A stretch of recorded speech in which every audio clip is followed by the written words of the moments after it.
Bismillah, Assalamualaikum warahmatullahi wabarakatuh. Alhamdulillah wa syukurillah. Innalhamdulillahi nahmaduhu wa nasta'inuhu wa nastaghfiruh wa na'udzu billahi min shururi anfusina wa min sayyiati a'malina.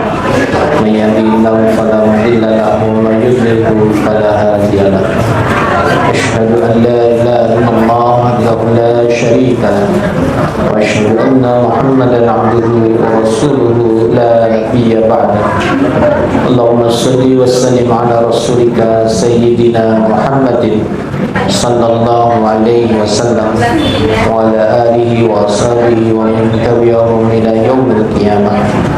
Ya ayyuhalladzina amanu taqullaha wa tanzur nafsum ma qaddamat lighadin wattaqullaha innallaha khabirun bima ta'malun.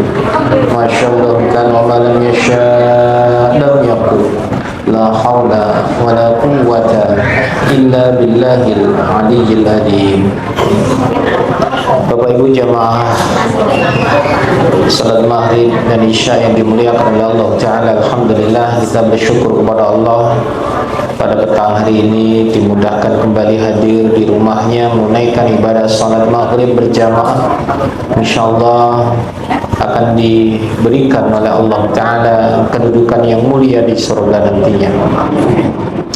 Seperti biasa sebelum kajian dimulai, mengajak bersama-sama membaca surat Al-Ikhlas, berzikir dan bersalawat. InsyaAllah selamat untuk kita semua dunia hingga akhirat. Mari kita mulai.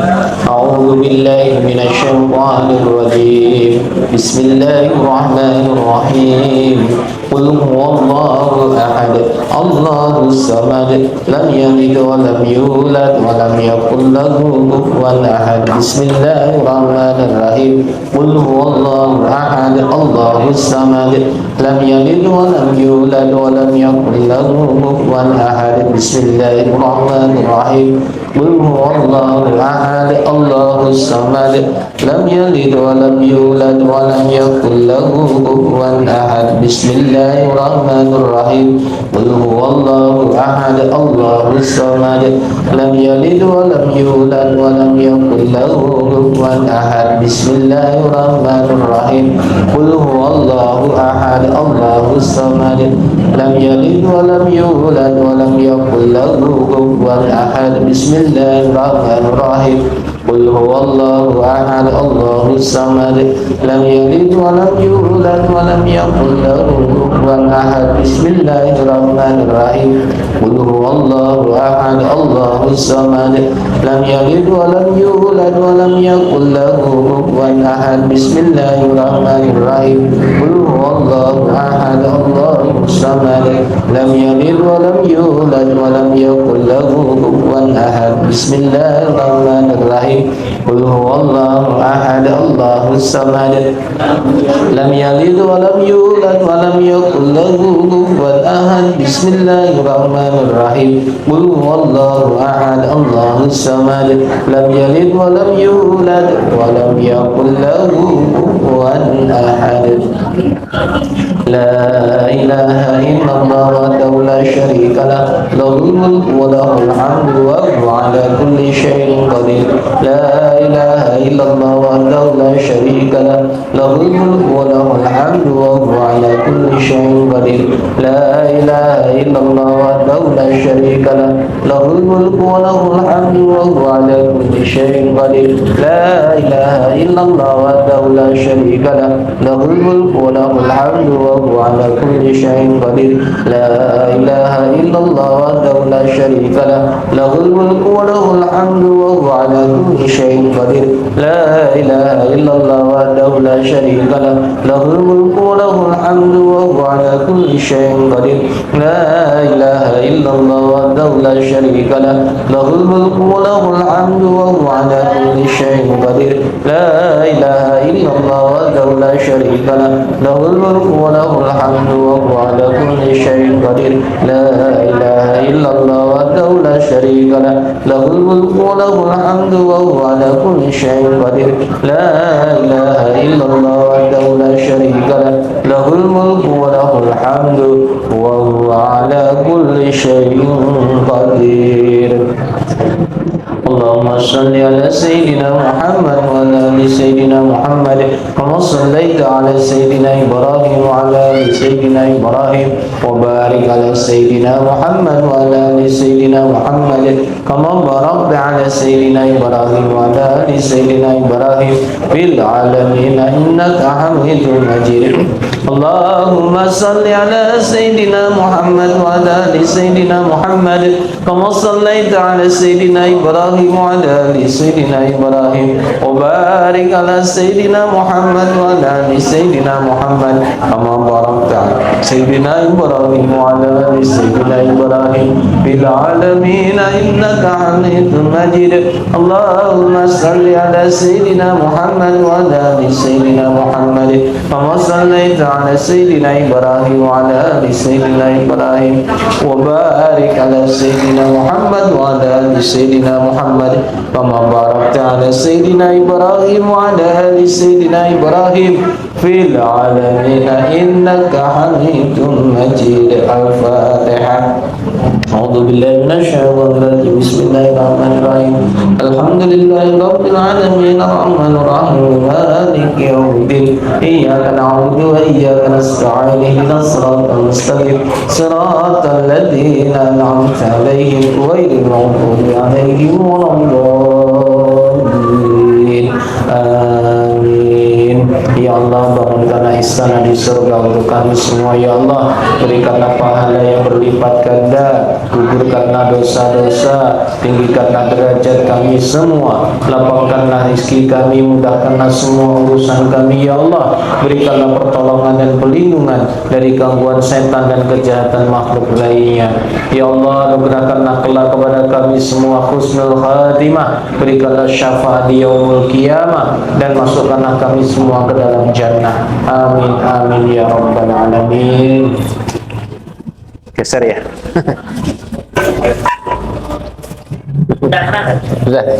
Tadi kesenggol. Bismillah. Katanya sampai mengingat mati dan mempersiapkan. Oh masuk. Ada teman mana? Ini. Ya ini. 2 Agustus September. Oh, wis lewat ya. Oh, sekarang November. Ini Agustus lo ya. Yang ini saja ini. Oh iya bukan berarti. Kelewat akeh. Apa ramah? Ramah kan? Kan sekarang udah November. Berarti harusnya Oktober tuh ya. Kita sah sana. Alhamdulillah, segala puja dan puji syukur kita panjatkan kepada Allah atas nikmat yang masih Allah berikan kepada kita semuanya, iman dan Islam. Moga-moga tetap istiqomah di jalan Allah Ta'ala, tetap dalam rangka ibadah kepada Allah Ta'ala. Bapak Ibu, anak-anak semuanya yang dimuliakan oleh Allah, marilah kita bersama-sama senantiasa bersemangat untuk beramal saleh. Karena hidup di dunia hanya sementara, dunia adalah fana. Sedangkan kehidupan akhirat adalah kehidupan yang sebenarnya lebih baik daripada dunia dan seisinya. Apabila kita mencelupkan jari kita ke dalam lautan dan kita angkat jari kita, satu tetes yang menetes dari jari itulah dunia, sedangkan lautan yang luas itulah akhirat. Maka akhirat memang tidak bisa dibandingkan. Saya ulangi, akhirat memang tidak bisa dibandingkan dengan dunia. Kalau membandingkan itu harus apple to apple, katakan harus sederajat, harus setara. Namanya juga membandingkan. Ibarat kalau buah ya membandingkan antara semangka dengan melon, nah itu baru setara.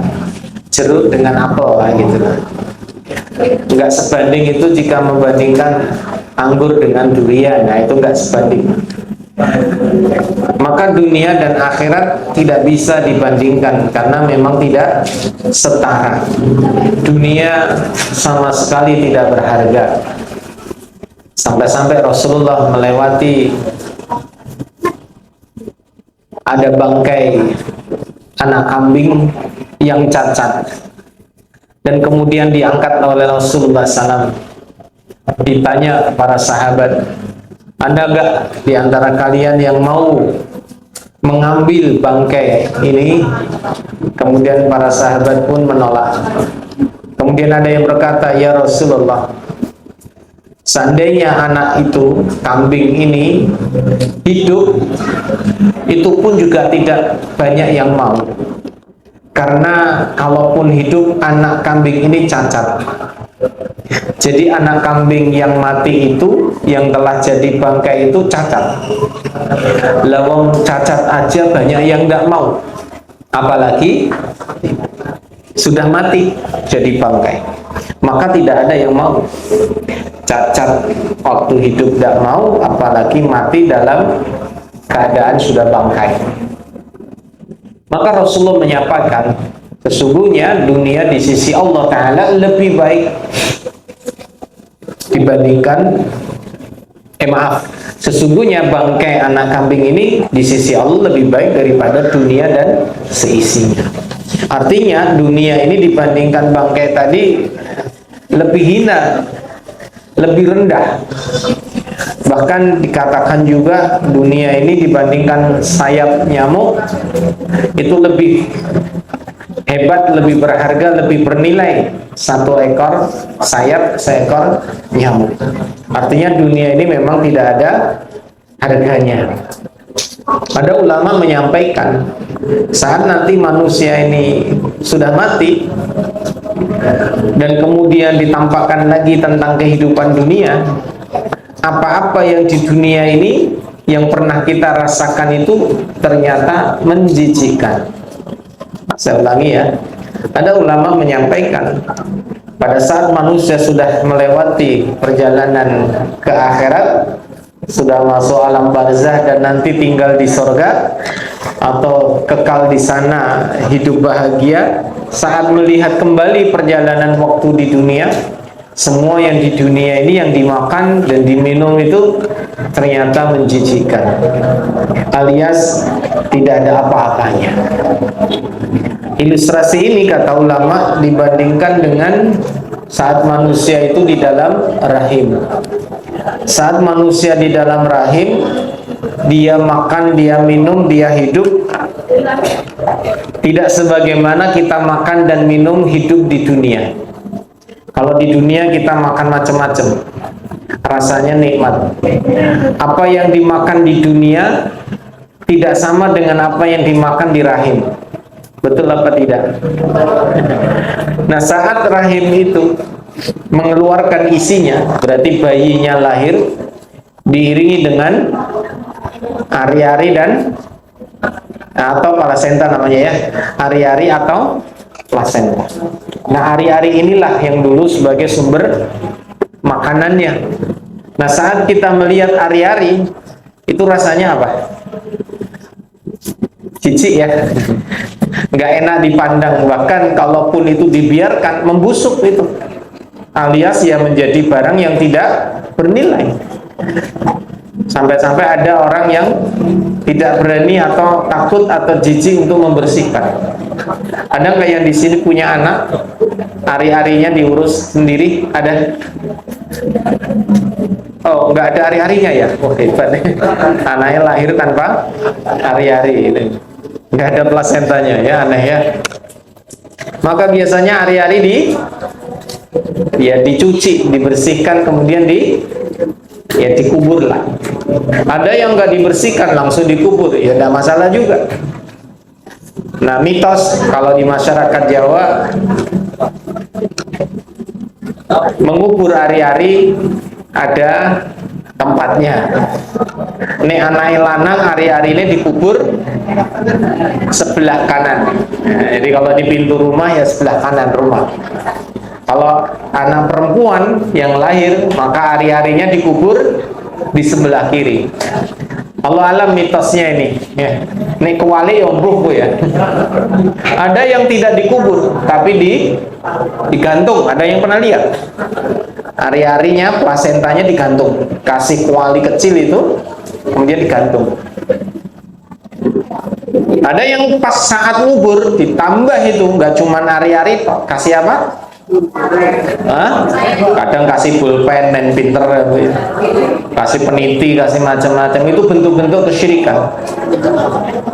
Tidak ada ya dalilnya atau gampangannya sunnahnya.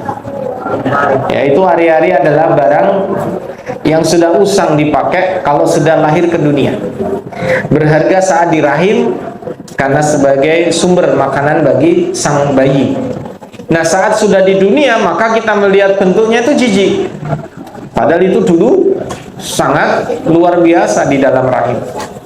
Nah, begitu pula saat nanti manusia masuk ke alam barzakh, apalagi masuk ke dalam surga, maka makanan semua yang ada di dunia ini terasa menjijikkan. Padahal apa yang sekarang kita makan sangat nikmat luar biasa ya. Tadi saya dikasih timus ya sama ibu-ibu, matur suwun nih siapa nih? Ono piro ki mau aku semangan pakai. Terakhir berapa tahun yang lalu makan timus ya, ternyata enak. Alhamdulillah. Nah, ini besok kalau kita udah masuk surga ini nggak ada nilainya ya. Artinya apa aja semua yang ada di dunia ini terasa tidak berharga. Karena akhirat itu memiliki nilai yang tiada bandingnya, sangat luar biasa. Maka jangan gadaikan kehidupan akhirat dengan kehidupan dunia. Artinya ojo nganti urip mung sibuk ngurusin dunia lali ngurusi akhirat. Maka orang yang beriman, orang yang cerdas adalah orang yang senantiasa mempersiapkan akhiratnya, isi amal solehnya untuk meraih banyak pahala dan mendapatkan balasan surga karena rahmat Allah Ta'ala. Moga-moga kita semua yang hadir ahli surga semuanya, amin, Allahumma amin. Nah, yang masuk surga macam-macam jenisnya. Ada yang masuk surga tanpa hisab, ada yang masuk surga harus dengan berjalan, ada yang harus apa sedikit merangkak, ada yang harus terjatuh terseok-seok, sampai ada yang harus kecemplung dulu ke neraka. Saya ulangi ya, jadi masuk surga ini berbagai macam corak ya jenisnya. Ada yang masuk surga tanpa hisab, langsung mlebu cepet banget. Terus ada yang harus melewati sirat, berjalan, berlari. Ada yang merangkak, ada yang merayap atau ngesot. Ada yang harus jatuh dulu ke dalam neraka sampai waktu tertentu baru diambil masuk surga. Maka di saat-saat yang menggentingkan ini, yang mendebarkan ini, butuh namanya syafaat, butuh namanya pertolongan. Maka syafaat itu menjadi penting dan berharga di saat kita di sirat, di hari kiamat. Karena sirat itu bagian dari peristiwa kiamat. Kita butuh syafaat saat di padang mahsyar, kita butuh syafaat saat di sirat, kita butuh syafaat saat di kontoran. Di tiga tempat ini kita butuh syafaat. Syafaat itu apa tadi? Pertolongan. Di saat gak ada yang bisa menolong kecuali orang-orang yang diizinkan Allah Ta'ala. Maka Bapak Ibu, anak-anak jamaah yang dimuliakan oleh Allah, mulai sekarang, halo, mulai sekarang sudah menyiapkan apa? Menyiapkan senjata, atau gampangannya kuncilah yang dinamakan syafaat. Siapkan dari sekarang, kira-kira dari syafaat siapa kita akan mendapatkannya, dari syafaat mana kita akan meraihnya. Siapkan dari sekarang. Jenis syafaat itu banyak di hari kiamat, karena yang memberi juga banyak. Maka yang pertama dan utama adalah pastikan kita dapat syafaat dari Rasulullah Muhammad sallallahu alaihi wasallam. Allahumma shalli ala Muhammad. Karena syafaat Nabi SAW ini syafaat yang terus ada dari mulai mahsyar, sirat, qantarah, bahkan orang yang udah masuk neraka pun masih bisa disyafaati oleh Rasulullah. Diberitakan oleh para ulama, syafaat Nabi SAW yang pertama saat manusia di padang mahsyar menunggu 4000 tahun, tidak ada hisab. Jadi saat dibangkitkan dari kubur, mereka berdiri selama 4000 tahun. Bayangkan tuh, berdiri 4000 tahun. Yo kuasalan. Tapi ya kehidupan akhirat beda sama dunia. 4000 tahun berdiri, nggak ada yang duduk, nggak ada yang tidur, nggak ada yang deprok, noek kabeh. Karena besok tidak ada tidur. Tidur itu hanya ada di mana? Di dunia saja. Bahkan di alam kubur nggak ada yang tidur. Maka kalau ada ungkapan sekarang almarhum sudah tidur tenang di alam barzah, ini ngapusi. Sekarang jenazah sudah tidur di alamnya, ngapusi. Apalagi sekarang sudah tenang di rumah bapak di sorga, ngapusi meneng. Wong kiamat bae buru kok wis ning sorga kan gitu ya. Kecuali orang-orang yang gugur di medan perang, ya orang yang syahid gitu ya. Nah, itu jelas ruhnya sudah di sana. Dan jamaah yang dimuliakan oleh Allah Ta'ala, maka melek hanya ada di akhirat, jadi nggak ada tidur ya. Karena tidur itu satu kelemahan. Nah, Rasulullah SAW akan memberikan syafaat utamanya, namanya syafaatul uzma, syafaat yang agung, yang beliau Rasulullah SAW meminta kepada Allah Ta'ala untuk seluruh umat manusia. Insya Allah kita semua juga mendapatkannya, karena memang untuk seluruh manusia. Yang kedua, syafaat Nabi untuk hambanya, untuk umatnya, khusus umat Rasulullah SAW, bisa minum di telaganya. Moga-moga kita bisa minum semuanya, amin, di telaga Rasulullah SAW Al-Kautsar, yang sekali teguk tidak haus sampai kiamat selesai. Karena panas banget ya, matahari dekat, nggak ada tempat untuk berteduh atau bernaung. Yang ketiga, syafaat Nabi diberikan kepada mereka yang melintasi sirat. Maaf, sebelumnya masih di mahsyar, yaitu mereka yang banyak dosanya.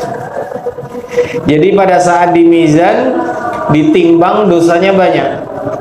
Nah, Rasulullah SAW memberikan syafaat kepada mereka yang harusnya timbangan amalnya berat untuk masuk neraka, gak jadi. Jadi ditimbang amal baiknya, misalkan ya ada 50, nah amal dosanya ada 60, kan berarti banyak dosa, harusnya masuk neraka. Nah, Rasulullah memberikan syafaat sehingga harusnya dia ahli neraka, nggak jadi. Akhirnya Allah ampuni dosa-dosanya dan menjadi ahli surga. Nah, ini syafaat Rasulullah untuk para pendosa. Yang jelas, yang pasti, mereka orang-orang yang berdosa ini orang Islam, Muslim, umatnya Rasulullah SAW. Yang keempat, syafaat Nabi Muhammad SAW untuk yang melintasi sirat, sehingga Rasulullah akan berdoa kepada Allah, meminta kepada Allah, selamatkan dia, selamatkan dia. Maka hamba-hamba Allah, umat Rasulullah yang senang gemar bersalawat akan dikuatkan kakinya. Jadi saat melintasi sirat itu nggak tergelincir, kakinya kokoh. Karena apa? Datang salawat-salawat yang pernah dia ucapkan. Kemudian syafaat Nabi SAW untuk siapa? Untuk mereka yang selamat di qantarah. Siapa saja yang selamat dan rusak tubuhnya, maka disuruh mandi oleh Rasulullah. Nah, di sana ada kolam di Qantara ini, diminta untuk mandi, sehingga luka-luka yang mereka rasakan saat melintasi Sirat hilang semua, yang gosong-gosong hilang semua, yang hangus hilang semua, tubuhnya berubah menjadi tubuh-tubuh ahli surga. Kemudian syafaat Nabi untuk mereka yang mau masuk ke dalam surga. Kenapa pintu-pintunya masih tertutup? Maka Rasulullah lah yang akan memberikan syafaat untuk para penghuni surga, sehingga Allah izinkan untuk dibuka. Karena tidak akan dibuka pintu surga kecuali oleh Rasulullah Muhammad sallallahu alaihi wasallam. Jadi Rasulullah memang Nabi terakhir, tapi Nabi yang mendapatkan keutamaan. Besok yang akan membuka pintu surga pertama kali adalah Rasulullah Muhammad sallallahu alaihi wasallam. Baru nanti semua yang ada di Qantara masuk ke dalam surga sesuai dengan jenis amal-amal yang mereka kerjakan, keutamaan-keutamaan yang mereka miliki. Nah, yang terakhir syafaatnya Nabi Muhammad SAW untuk para ahli neraka. Jadi sing wis mlebu ning neraka masih bisa diselamatkan dengan syafaat baginda Nabi Muhammad sallallahu alaihi wasallam. Yuk ulangi yuk. Bapak-bapak kan ora tau nyatet. Ibu-ibu rajin nyatet. Neng kata yo lali mau tak takok catatanku ya ora ono. Ini bulan kemarin gitu. Yang pertama syafaat Nabi untuk seluruh umat manusia, syafaatul uzma. Yang kedua untuk umatnya di Telaga Kausar. Yang ketiga untuk yang ada di mizan, di mana amal buruknya lebih berat daripada amal salehnya. Kemudian saat melintasi Sirat supaya tidak tergelincir. Kemudian mandi di Qantara saat tubuh-tubuh mereka hangus semuanya. Kemudian dibukakanlah pintu-pintu surga, di mana pintu surga dibuka pertama kalinya oleh Nabi Muhammad SAW. Dan yang terakhir untuk para penghuni neraka, ya, diselamatkan dengan syafaat baginda Nabi Muhammad SAW. Allahumma sholli ala Muhammad. Maka Bapak Ibu, anak-anak, pastikan kita mengamalkan sunnah-sunnahnya, wabil khusus memperbanyak membaca salawat. Karena Allah sudah perintah untuk kita orang yang beriman bersalawat untuk Rasulullah. Innallaha wa malaikatahu yusholluna 'alan nabi. Ya ayyuhalladzina amanu shallu 'alaihi wa sallimu taslima. Sesungguhnya Allah dan para malaikat bersalawat kepada Nabi. Hai orang-orang yang beriman, bersalawatlah kalian kepada Nabi. Allahumma sholli ala Muhammad. Maka bersalawat ini mendatangkan manfaat, lebih-lebih manfaat saat nanti di hari kiamat. Pastikan Bapak Ibu mendapatkan syafaat khusus dari Nabi Muhammad SAW. Perbanyak baca salawat. Di mana kita memperbanyak membaca salawat? Ya, pertama di saat sholat. Karena saat sholat pasti baca salawat. Wajib itu baca salawat. Kalau sholatnya mau 5 waktu, ya salawatnya 10 kali saja. 10 kali, 9 ya. Karena sholat subuh tahiyatnya cuman sekali. Nah, kalau tambah dengan rawatib, tambah banyak tuh salawat. Tambah lagi salat-salat sunnah yang lain, tambah banyak salawat. Yang kedua, baca salawat di hari Jumat, perbanyak. Mulai malam ini sampai besok sore, perbanyak baca salawat. Salawat yang terkenal dan diutamakan ya salawat Ibrahimiyah yang kita baca tadi, atau yang biasa dibaca di saat tahiyat akhir, atau salawat Jibril namanya. Salawat Jibril itu salawatnya malaikat Jibril untuk baginda Nabi Sallallahu ala Muhammad. Itu salawat Jibril. Ulangi bareng-bareng. Sallallahu ala Muhammad. Lagi. Sallallahu ala Muhammad. Lagi. Sallallahu ala Muhammad. Itu banyak tuh yang dinasyidkan ya. Ya dengan irama lah. Salawat Jibril namanya. Ada lagi salawat yang biasa dibaca secara pendek, Allahumma sholli ala Muhammad, Allahumma sholli ala Muhammad, dan seterusnya. Boleh tiap hari baca salawat, lebih bagus. Atau khusus hari Jumat juga tidak apa-apa, karena banyak dalilnya. Baca salawat, insya Allah mendapatkan syafaat. Ini yang pertama, pastikan kita memiliki syafaat dari baginda Nabi Muhammad sallallahu alaihi wasallam. Yang kedua, ada ya, kita kan memang pingin hidup bahagia ya, nanti di akhirat masuk surga selama-lamanya, amin. Maka pastikan selamat. Nah, ada di mana tadi saya bilang, kita sampaikan membutuhkan pertolongan-pertolongan saat di hari kiamat.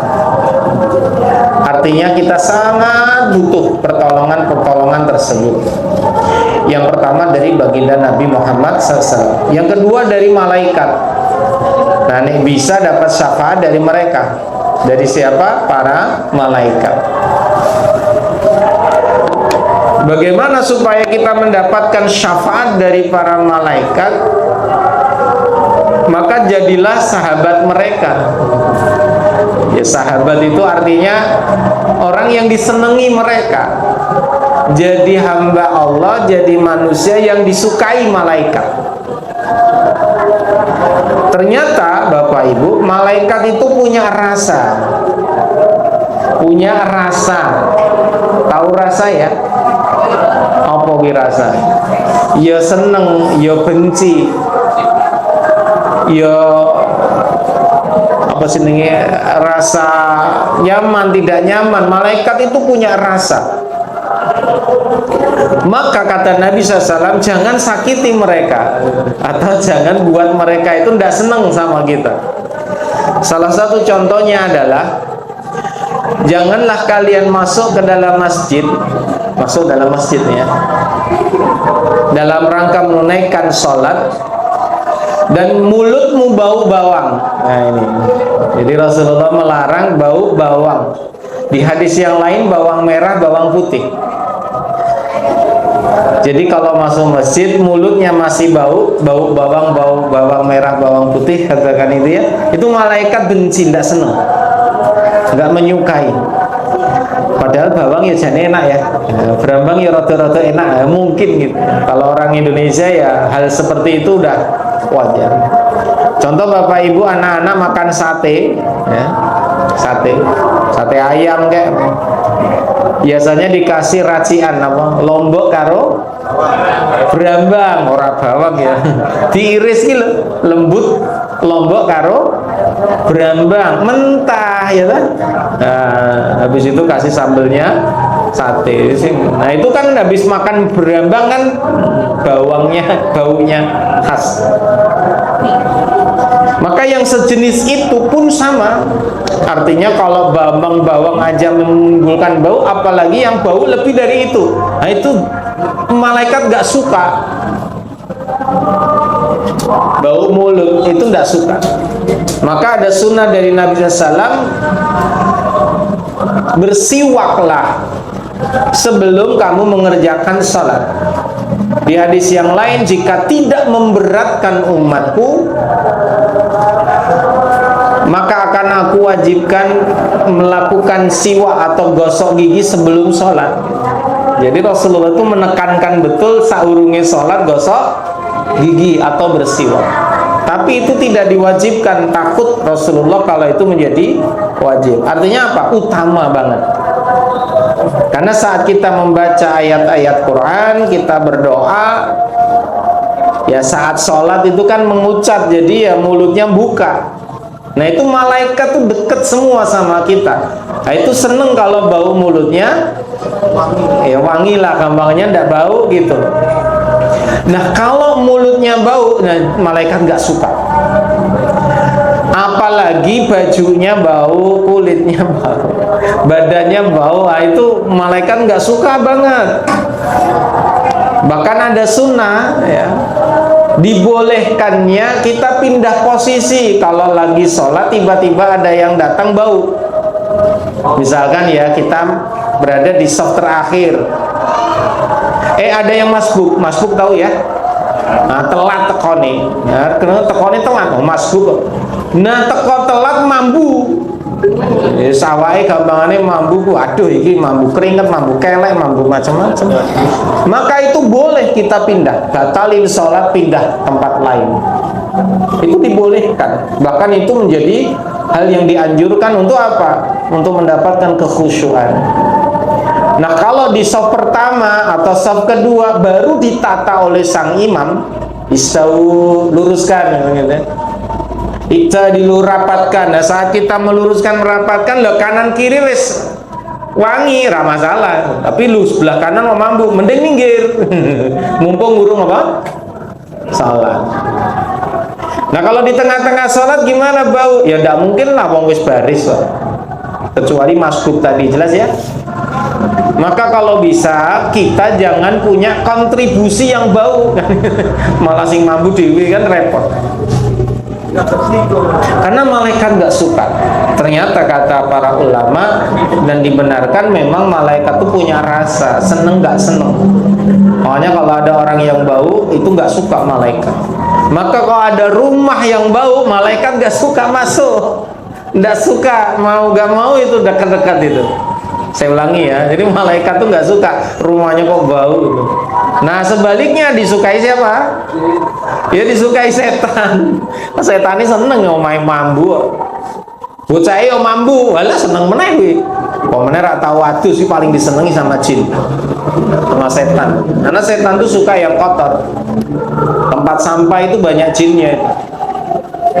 Ya, tempat-tempat sampah ya. Apalagi TPA pembuangan sampah. Aduh jinnya wakeh tenan itu. Kalau bisa ngelihat wah ngeri tuh. Ngumpul dari si jin yang kono. Mungkin jati barang paling banyak ya. Dengan sana tempat pembuangan akhir sampah ujune wakeh tenan. Pasar itu juga banyak jinnya. Kenapa? Ya memang banyak apa? Bau-bauan yang enggak sedap. Maka jadikan rumah kita ini dicintai, disukai malaikat. Apa? Ya kasih wangi-wangian lah, minimal orang mampu gitu deh. Maka gimana jadinya jika rumah itu bau? Lah jinnya seneng, setannya seneng, malaikat nggak seneng. Lawang menungso wae jadi ora seneng. Kok ono menungso kok kuat? Itu ngeri itu. Wah, berarti setan kuwi misalnya. Lah ya. Kemarin kan banyak viral tuh di media sosial. Ada yang sampai meninggal baru ketahuan karena bau busuk setelah dibuka rumahnya penuh dengan sampah. Ternyata nggak pernah dibuang tuh sampah. Sampai menumpuk-numpuk banyak lalat, banyak, wah ngeri deh. Astagfirullahaladzim. Kok ada orang yang bisa hidup dengan tumpukan sampah di rumahnya, nggak pernah keluar rumah, ya, menumpuk sampah. Maka bagaimana jadinya jika ada orang tua kita yang sedang sakit, yang udah rentau, udah jompo, ya di tempat tidur nggak bisa ngapa-ngapain, untuk BAB nggak bisa, toilet sendiri nggak bisa, harus ngebrok di situ. Maka yang mendampingi, yang ngasuh ya harus selalu membersihkan. Bau ompolnya harus dihilangkan, bau ya BAB-nya harus dibersihkan. Jangan sampai dibiarin, wis memang baik, wis seneng ngompol, ya wis memang wis meneh. Itu tidak boleh, harus dibersihkan. Akibatnya apa coba? Saat mbah-mbah tadi atau mereka yang sakit stroke dibiarkan ompolnya berhari-hari, dibiarkan bekas BAB-nya berhari-hari, kita masuk aja udah mulek-mulek itu, udah rasanya mau muntah itu. Maka jin-jin setan tuh banyak di situ. Nah, saat nanti sakaratul maut itu setan yang mendampingi mereka. Maka bisa jadi matinya bukan husnul khotimah, tapi su'ul khotimah. Karena setan saat datang di saat sakaratul maut itu bahaya. Karena manusia saat sakaratul maut itu tidak dibiarkan oleh setan matinya dengan husnul khotimah. Piye caranya saat sakarat itu mereka ngingetnya setan. Nek iso dadi kancane. Nauzubillah. Halo. Saya mengingatkan betul ya buat Bapak Ibu yang punya orang tua yang dirawat di rumahnya, pastikan selalu bersih kamarnya. Saya biasa meruqyah, diminta datang ke rumah, apalagi pasien yang udah jompo. Ya seringkali saya mendapati rumah-rumah mereka, kamar-kamarnya, astagfirullahaladzim, luar biasa. Bagaimana saya harus bertahan dengan menahan nafas sambil baca ayat-ayat ruqyah. Coba bayangkan, ya, duduk di kamar yang penuh dengan aroma, baca ayat-ayat Quran dengan menahan nafas. Astagfirullah. Maka setelah selesai ruqyah, ya saya bilang lah, tolong dibersihkan, tolong dipakai. Ya gampangnya dia kamarnya jangan sampai seperti inilah. Ya wajar kalau banyak setannya yang datang.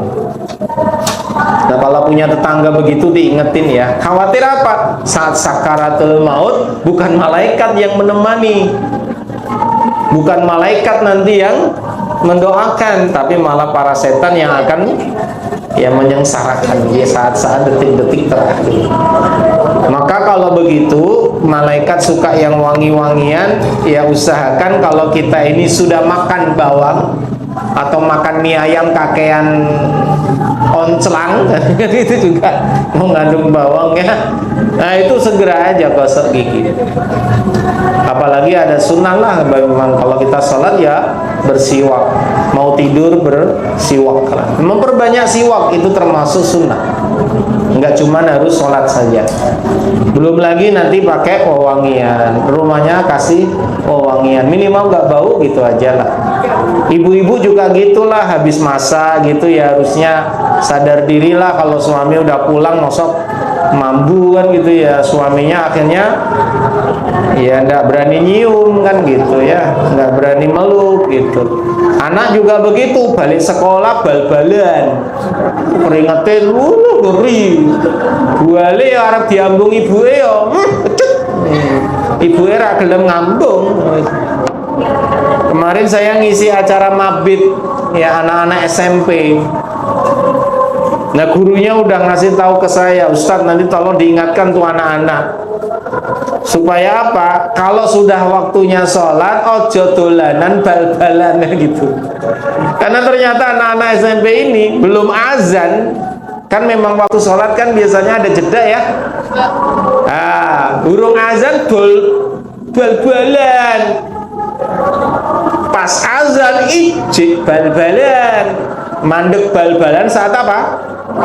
Ya wis komat mandek langsung do wudu juantal mlebu. Mlebu ning masjid ya mesti ya keringetan kabeh mambu kabeh to ya. Lah cah SMP mungkin rada-rada mabuk rakuan. Apalagi masa puber anak-anak SMP itu hormonnya luar biasa, itu lagi surplus-surplusnya yang namanya keringat, itu ndak boleh. Ning cah SMP dikandani yo kadang rada angel. Piye carane? Yo balik di gua to ya. Lah masalahnya ono balok diterusan. Lah balik gua wae. Nek lapangan kan ra mungkin. Aja ono bal, ra mungkin bal-balan kan gitu.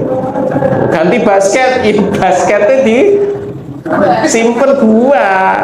Engko iso dolanan apa ya dolanane kuwi di gua. Saya sangat terkesan saat silaturahmi ke Al-Irsyad Tengaran ya, pondok pesantren Al-Irsyad itu Tengaran. Sangat takjub, kagum, dan saya akui itu pendidikannya luar biasa. Jadi saat saya ke sana pas kebetulan waktu duhur. Waktu duhur itu. Nah, sebelum azan tuh anak-anak udah rapi, udah masuk. Nah, saat sudah waktu azan, nunggu iqamat pada sholat, wis rapi. Itu di Al-Irsyad. Tapi pada saat sholat, ya masih banyak anak-anak yang batuk-batuk. Batuk-batuk ini bukan batuk beneran, tapi ikut-ikutan. Ini melu, akhirnya ya sholatnya rame. Rame apa? Batuk. Jadi saat belum mulai sholat anteng. Nah saat sholat rame. Rame apa? waktu. Nah, saya sangat-sangat takjub luar biasa number one ini saat saya ke pesantren di Mijen, Wonolopo. Dari mulai awal sebelum azan sampai sebelum iqomat, sampai sholat, sampai selesai zikir, tertibnya luar biasa, gak ada satupun suara. Sangat-sangat kagum. Ini luar biasa banget. Kalau ada yang mau silaturahmi ke sana, buktikan saja. Itu caranya gimana itu ya. Ustadz-ustadznya itu, karena itu cowok-cowok kan, bapak-bapak, mas-mas lah. Itu SMP loh itu. Luar biasa. Nah, ini penting banget ya, anak-anak kalau bisa jangan bau kalau sholat ya. Ojo pelayon sih, mesake bapak-bapak engko ndak mencet irung. Nah, kembali Bapak Ibu jamaah yang dimuliakan oleh Allah. Maka untuk bagaimana disukai para malaikat, yang pertama memiliki bau-bau yang sedap, yang disukai. Hindari bau-bau yang tidak sedap. Yang kedua, kalau bapak-bapak usahakan senang di soft pertama. Usahakan berburu soft pertama. Karena soft pertama itu mendapatkan doanya para malaikat. Soft kedua dan seterusnya tidak. Jadi malaikat tuh paling seneng sama jamaah soft pertama. Sampai kata Nabi, kalau mereka tahu keutamaannya, mereka pasti minta diundi. Diundi itu artinya apa? Kopioan, sopo sing kudu soft pertama. Kalau mereka tahu keutamaannya, mesti rebutan. Nah, tapi ini rebutan kan malah resiko. Ya wis diundi wae, sampai gampangnya mereka pasti minta diundi. Karena memang soft pertama ini mendapatkan khusus doanya para malaikat. Yang ketiga, baca Quran. Karena Al-Quran ini disukai oleh para malaikat. Maka malaikat selalu mendoakan orang-orang yang senang membaca Al-Quran. Ini yang kedua, ayo besok kita perjalanan ke akhirat miliki ya syafaat. Kita usahakan bisa mendapatkannya. Pertama dari siapa? Rasulullah. Yang kedua dari malaikat. Sekarang Isya jam berapa ya? Sudah masuk ya? Ya wis lah. Kita lanjut di episode berikutnya, baru 2 syafaat ya. Insya Allah diamalkan dulu ya. Diamalkannya apa tadi? Pertama, perbanyak baca sholawat. Yang kedua, jangan lagi batuk. Jangan lagi bau ya. Artinya usahakan kita wangi, usahakan kita memiliki hal yang enak ya, yang sedap lah. Rumah jadikan juga begitu, kamar juga begitu, toilet juga begitu. Artinya toilet nih saya dikasih apa? Ya kapur barus lah, formalin kah, apa kayak gitulah. Diusahakan orang masuk toilet itu ya gampangnya menyenangkan untuk tidak membau yang buruk-buruk. Barakallahu fikum, moga-moga berkah manfaat buat semua jamaah. Semoga yang sedikit ini bisa kita amalkan dalam kehidupan kita sehari-hari hingga akhir hayat kita. Moga-moga kelak semuanya dikumpulkan oleh Allah Ta'ala di dalam surganya. Amin Allahumma amin. Moga-moga Allah jadikan keluarga kita sakinah mawaddah warahmah, anak-anak keturunan yang soleh-solehah, semuanya kelak husnul khatimah dan menjadi ahli jannah. Rabbana atina fid dunya hasanah wa fil akhirati hasanah wa qina adzabannar wa adkhilna jannata ma'al abrar ya aziz ya ghafar ya rabbal alamin walhamdulillahi rabbil alamin. Assalamualaikum warahmatullahi wabarakatuh.